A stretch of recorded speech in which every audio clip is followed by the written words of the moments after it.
Assalomu alaykum. Bugun ko'pchilikni qiziqtirgan savol implantlarni narxlari har xilligi.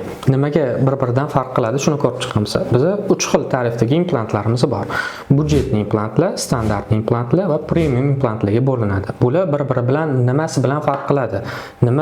Qaysi holatda buni qo'yishimiz kerak, qaysi holatda standartini qo'yishimiz kerak, qaysi holatda budjetli ham bo'laveradi. Shularni ko'rib chiqamiz. Implantlar asosan bir-biridan 3 ta xususiyati bilan bir-biridan farq qiladi. Birinchi xususiyati bu implantlarni usti yuzasi maxsus ishlovlar bilan ishlangan bo'ladi. Bu nima beradi desangiz, bu implantni suyi bilan birikishini tezligini oshirib beradi. Ikkinchidan, implant kompaniyalar har xil bo'ladi. Implant kompaniyalar shunaqalar bor, necha 20, 30, 50 yildan beri shug'ullanayotgan implant kompaniyalar bor. Bular tadqiqotlar o'tkazib, sinovdan o'tib bo'lgan bo'ladi. Shunisi bilan ularni qo'ydirishimizga arziydi. Endi biz budjetli implant qo'ydirishimiz kerak, juda ham arzon taklif qilishyapti. Shuni qo'ydirsak bo'ladimi degan savol tug'ilishi mumkin. Biz juda ham arzon implantlar taklif qilinayotgan bo'lsa, qo'ydirmaslikni tavsiya qilamiz. Nimaga? Chunki ular yangi kompaniyalar hisoblanadi. Ular tadqiqotlari hali o'tmagan bo'ladi, sinovdan o'tmagan bo'ladi. Bizani sog'lig'imiz bu tavakkal qilib ko'radigan narsa, bu sinovdan o'tkazib ko'radigan narsa emas. Undan ko'ra siz keling standartli implantlar bilan premium implantlarning farqini ko'rib chiqamiz. Standartli implantlar ham yomon implantlar hisoblanmaydi. Bular faqat 1-2 ta xususiyati bilan premium implantdan farq qiladi. Lekin standartli implantlar ham uzoq yillar mobaynida sinovlardan o'tgan bo'ladi. Xo'p, nima farqlari bor ko'rib chiqamiz. Standart bilan premium implantlarning farqlari. Premium implantda yuzasi maxsus kalsiylar bilan boyitilgan bo'ladi.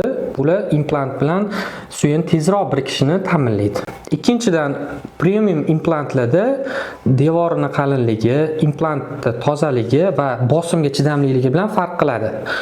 To есть bizda agar siz suyigingiz yaxshi holatda bo'lsa, eniga ham, bo'yiga ham siz suyigingiz yetarli holatda. Bunda siz standart implant qo'ysangiz ham bo'ladi. Premium implant bilan deyarli bir xil vazifani bajaradi. Endi biz qachonki ko'p pul berishimiz kerak, shuni bilib olishimiz kerak. Qachonki bizda suyigimizni hajmi kam. Bu yosh katta odamlarda ko'proq uchraydi yoki tishini juda ham ancha oldin oldirgan odamlarda suyi atrofiyasi kuzatiladi. Oldin shu paytgacha qanaqa qilinardi? Suyi ekilib uni 6 oy kutilardi. Bu yana qo'shimcha xarajat, qo'shimcha vaqt, patsientga ham 2 marta operatsiya o'tkazish kerak bo'lardi. Hozir premium implantlarni afzalli tarafi nimada desangiz, standartli implant bilan. Deylik, ikkita implantni razmerini olsak, standart bilan premium implantni razmerini olsak, premium implant razmerida yupqarog'ini tanlasak ham u baquvvat bo'ladi, bosimga chida oladi. Biza suyi ekishimiz shart bo'lmaydi har doim. Shunaqa preimustvolar bor. Yoki bo'lmasa biz bir xil holatlarda, ko'p holatlarda tishni olib turib, o'rniga sirazi implant qo'yish operatsiyasini o'tkazamiz. Bu yoqda bizda implantni suyi bilan birikib ketish tezligi muhim rol o'ynaydi. Shuning uchun biz bu yoqda premium implant tanlasak bo'ladi. Endi ko'pchilikda shunaqa bo'lib qolgan, qimmat implant bilan standart implant farqi faqat bittasiga 1 oydan keyin koronka qo'ysa bo'lar ekan, bittasida 3 oy kutish kerak bo'lar ekan.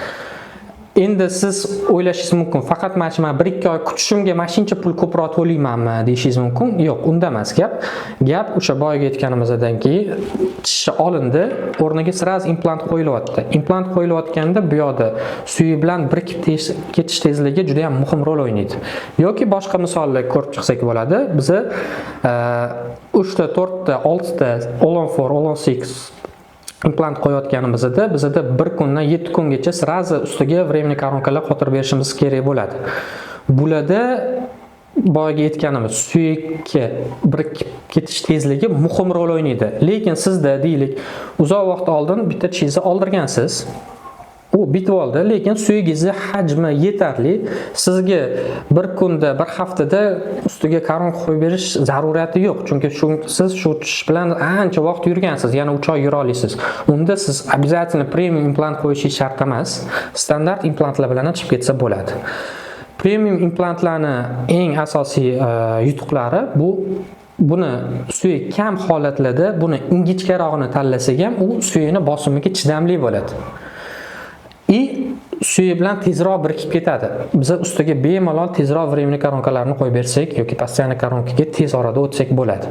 Xulosa qilib aytadigan bo'lsak, premium implantlarni qachon qo'ysak bo'ladi? Bizda suyak eniga ham, bo'yiga ham yetishmovchilik bor. Bular qachon kuzatiladi? Qachonki siz tishni ancha yil oldin oldirgansiz yoki travma bilan oldirgansiz yoki protezlar taqtirgansiz, shuni hisobiga suyakda bizda defitsit kuzatiladi.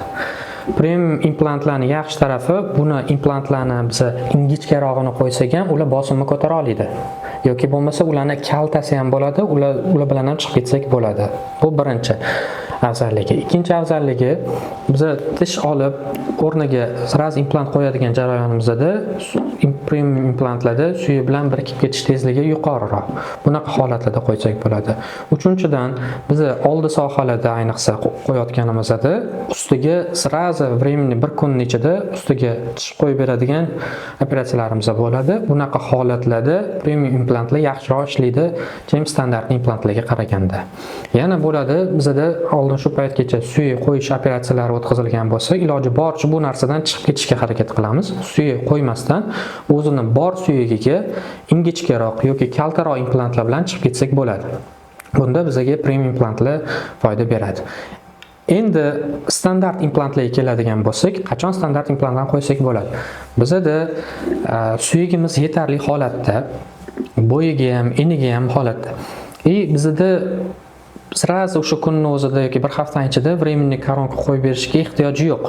Deylik, orqa sohalarda ko'rinmaydigan sohalar bemor shusiz ham ancha yil yoki ancha oylar davomida yurgan bo'ladi. Ular uchun bir kunda временный koronka qo'yib berish juda ham muhim emas. Unaqa holatlarda standart implantlarni qo'ysak bo'ladi.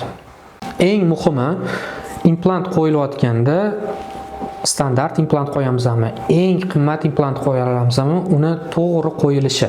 Suyakka nisbatan milkka hisobga olgan holatda.